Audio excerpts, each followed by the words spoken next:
Hey everyone, so I'm sure we are all aware of the ridiculous nature of identity politics. If you see a newborn infant child and you see the color of its skin and you know its gender, if people did not grow up to be tribalistic in thinking and instead relied more on rational thinking and logic, then the race and gender of that newborn child should not serve as a good predictor of what it will grow up to believe.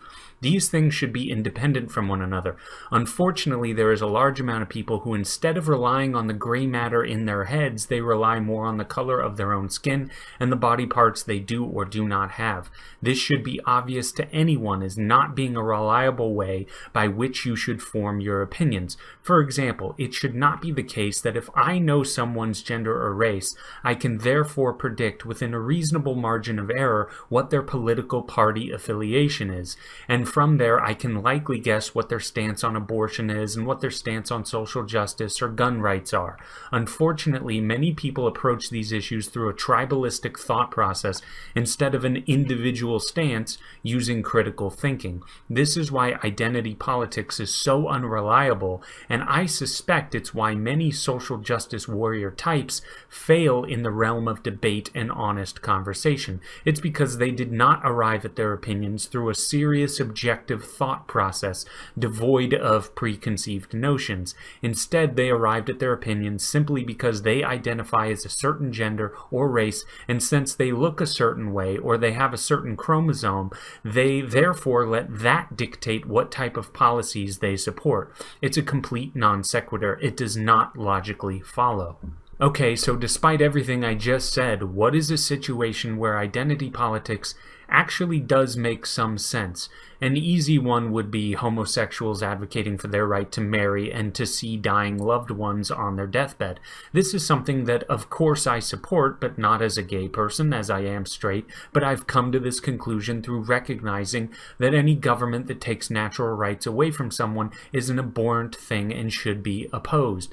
You see, it has nothing to do with my identity. It has more to do with a recognition of both rights and a government that wants to take those rights away for no reason whatsoever, and that informs my opinion. I do understand, however, that a gay person has much more of a motivation to be outspoken about these things because it affects them directly. So just in that sense, I can at least understand how their identity plays a role in how outspoken they are on those issues.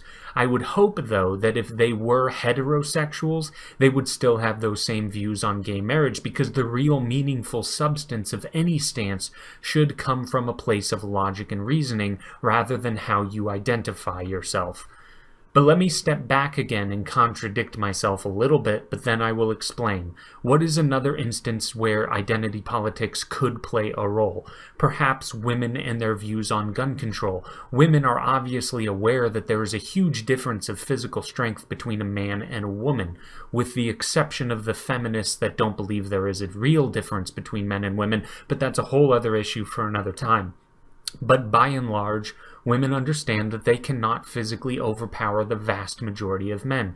I could see this fact of reality being used by women to be against gun control, gun regulation, and gun laws. I could see women saying, because I'm a woman and I can't feasibly defend myself against a man, I want easy access to a gun. That would be coherent and a reasonable stance to take. If a woman is in a room with a man and there is no gun in the picture, that man basically gets to do whatever he wants if he is a psychopath without a conscience or guilt. There isn't much recourse for the woman in that particular instance. A gun completely changes that scenario. So again, despite the fact that this is in the realm of identity politics, there is still a great deal of reasoning, logic, and taking the realities of the world into consideration if a woman were to say these things. So it isn't necessarily the same thing as your typical SJW saying, as a woman or as a minority or as someone who identifies this way, I think that policy should go in this direction. These are two completely different things. The unfortunate reality is that identity politics, by and large, is where many stances on many issues diverge from critical thinking. They separate themselves. If someone is able to guess with a high degree of accuracy what someone's stances are on a broad spectrum of different issues, and they guess based solely on your race or gender, then you are highly likely likely falling victim to a tribalistic form of thinking rather than thinking for yourself in a sober fashion. Thanks, and that's all.